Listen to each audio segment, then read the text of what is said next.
Hello everyone and welcome to the tiebreak decider match between myself and Ragnar in the Spring Cup 2022 semi-final. It is once again Shogun 2 Vanilla, and as I explained in the last commentary of Game 4, the rules stated that the tiebreak match will have to be on rice fields, so this is not a map that's all too popular with competitive players, but that makes it even more fun that when you once in a while have to play it. And yeah, let's see. We have a sword dojo, a farmhouse, and a shrine on the field. Two of those extremely important, the farmhouse probably less so. Again, with our generals, nothing changed. I'm still playing with a melee general, and Ragnar is playing with a leadership general.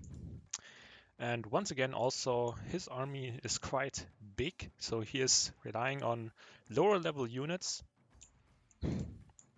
that he is keeping tightly congested to be supported by an eventual stand and fight from the general. So in total, he's bringing 3 matchlocks, rank 5, meaning all 3 have extended range. Then he has some Yashigaru, rank 6, 2 of those I count. No, 3 of those. Then he has some attendants, 2 of those, sword attendants on the left and right sides. And he's bringing some Naginata warrior monks, rank 5, 3 of those, 3 lone swords, level 5 again, as we already saw on the choke point map on game 2. And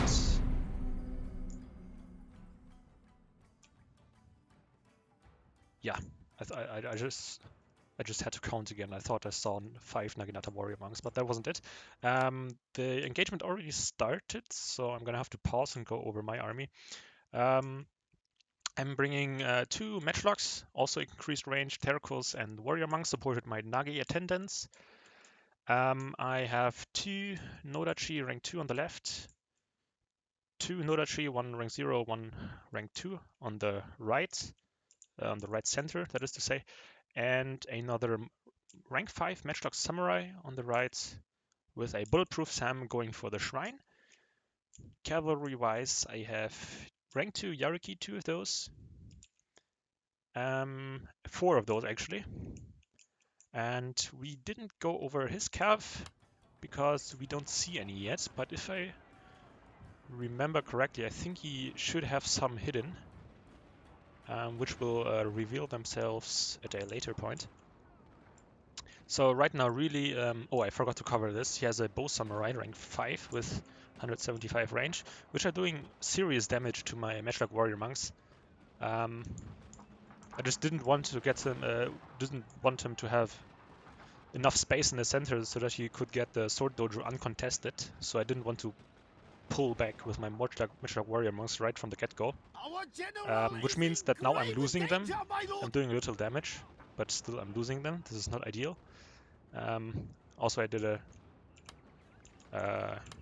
fake charge with our Yarikav to harass his matchlock Ashigaru. But you can already see this center is not really an area where I can approach him and win. It's just too many units firing at you at once, both matchlocks and the bows. So I decide, okay, screw this. I already lost my matchlock warrior monks in a rather stupid fashion. So I'm just gonna do little engagements and skirmishes on the flanks and try to pick at his army one by one. So all my cav right now is moving around him to support my infantry contingent.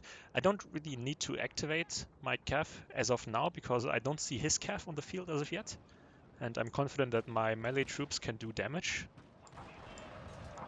Here he opted to shoot my Nodachi instead of retreating with his matchlock Ashigaru, which isn't that stupid actually, because he needs to do some damage to those Nodachi, and those Yariash won't kill them.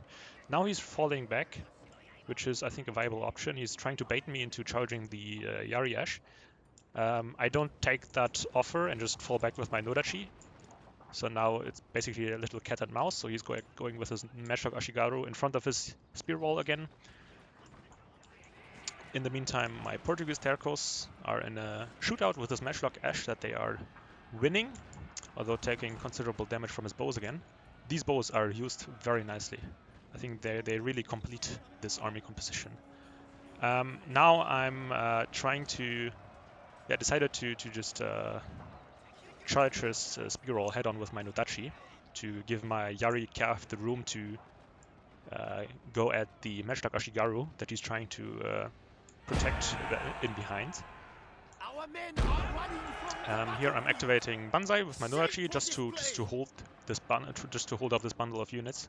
My other Portuguese Terco is completely dead now, so which means I have one Matchlock Samurai left, which is getting decent flanking shots into those Matchlock Ashigaru.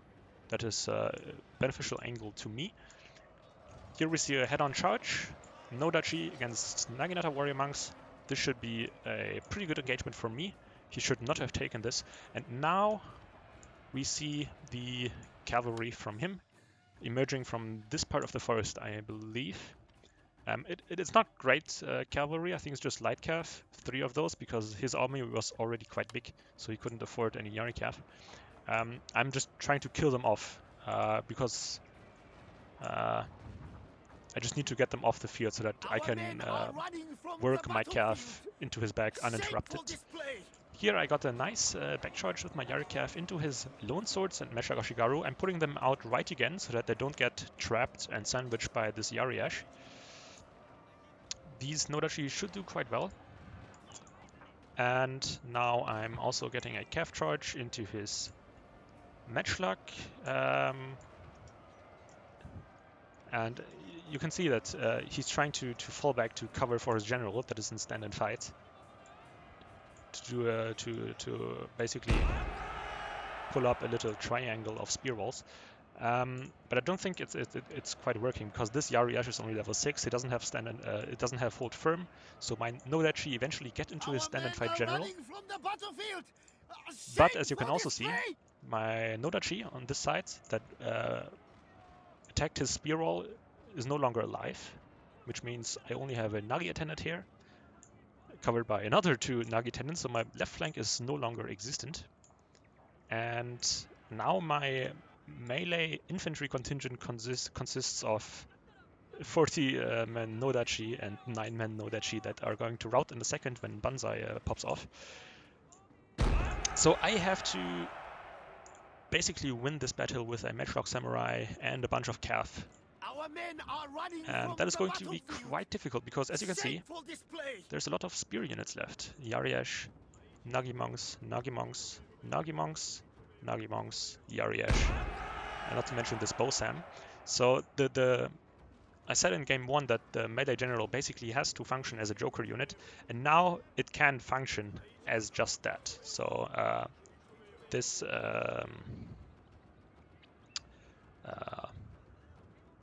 this melee general with no penalty against spears has to bail me out here.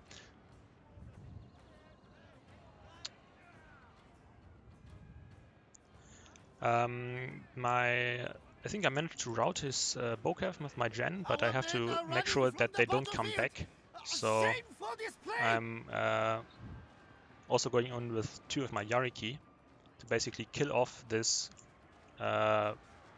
units around the sword dojo in one attack and cause a mass panic.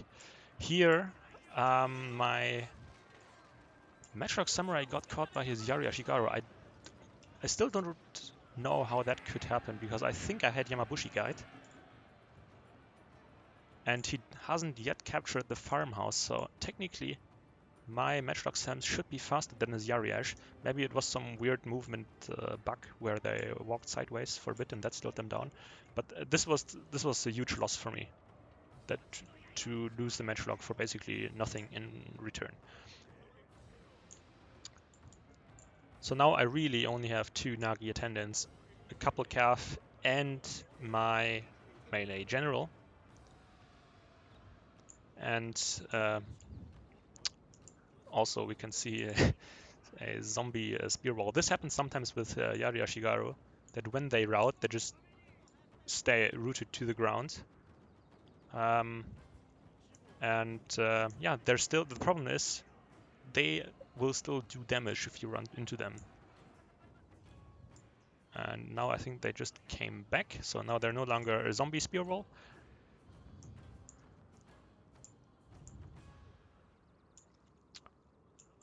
So you can see, or I don't think you can see already, but I basically have to think of a plan to kill off his main force of spears with nothing but cavalry left for me.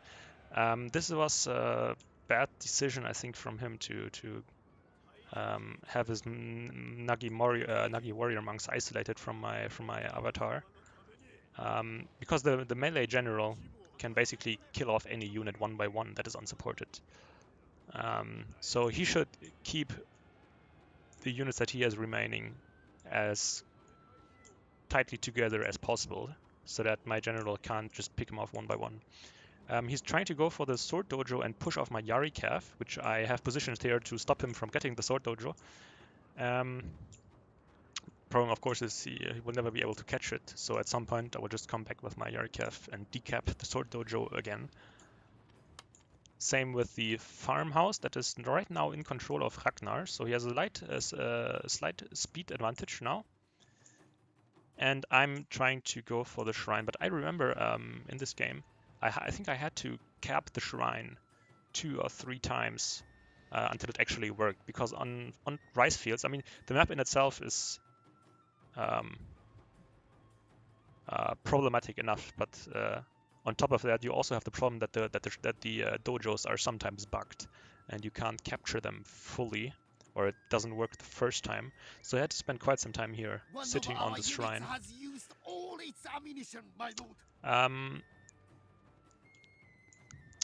Oh yeah, back then on my melee general, I still had bow enabled.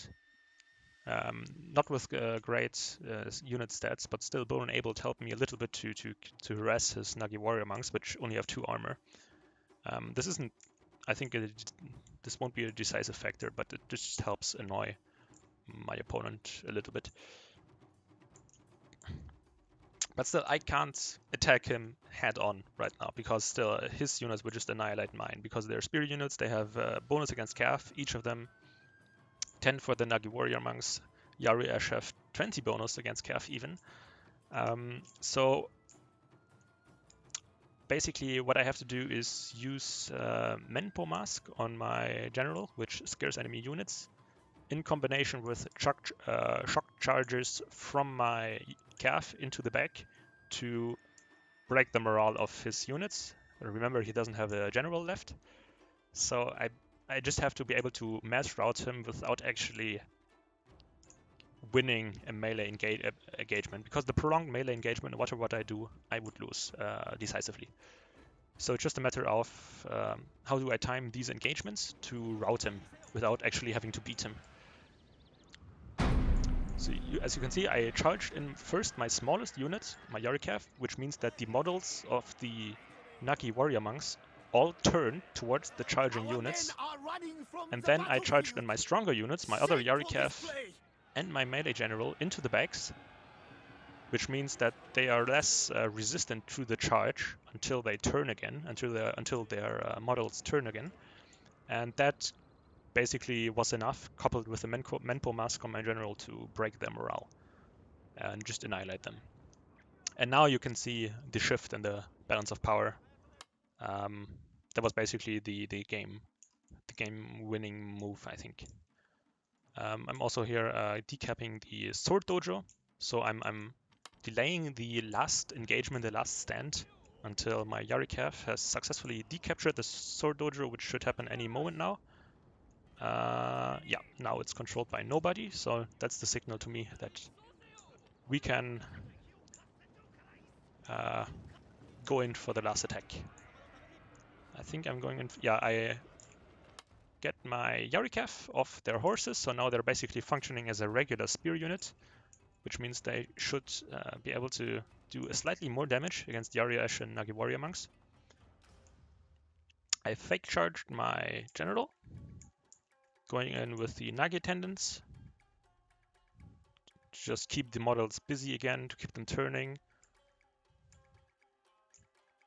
Do the same here with the Nagi attendants, get a back charge here into the Ariash. Sometimes that alone is enough to break them. And now I can rear charge here. Cavalry on horseback in the back and cavalry not on horseback in the front.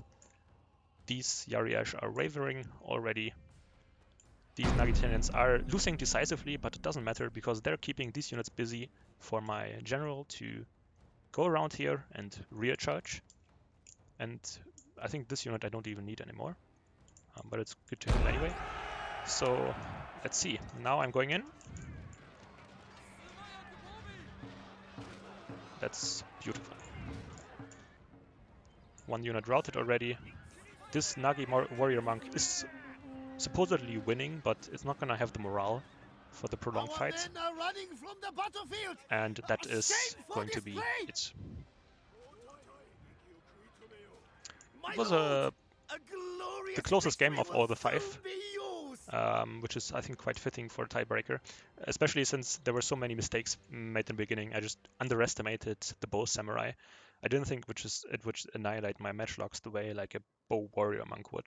So I threw away 1.5 matchlocks for nothing, basically, which made it much closer in the end than it should have been.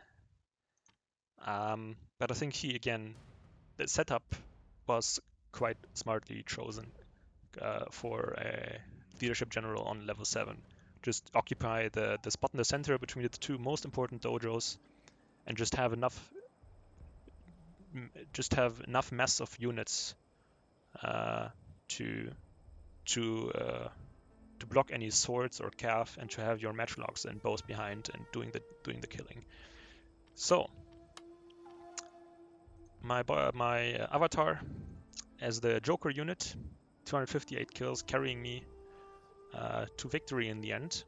All my other calf doing well as well, and underperformers are definitely my matchlocks. I just underestimated the damage that his skirmishers could deal. Bow Samurai 123 kills, second best units. His Nagi warrior monks did quite well, especially since they were usually the last unit to engage. So my units were tied down by his Yari-Ash and Lone Swords, and then his Nagi warrior monks came in, and that means they were freshened up and could do a lot of damage. But his light calf, it was a good idea for him to hide them, especially since he didn't have that much cavalry, so you could easily think he doesn't have any calf at all and be caught off guard. But once I uncovered them in the forest, I think he just tried to run away with them into no man's land instead of trying to make proper use of them, which wasn't ideal. But again, I think this was an interesting series, quite close one, 3-2. And yeah, I hope you enjoyed watching, and I'll soon upload other replays from various different tournaments. That should be exciting as well, I think. All right, see you then.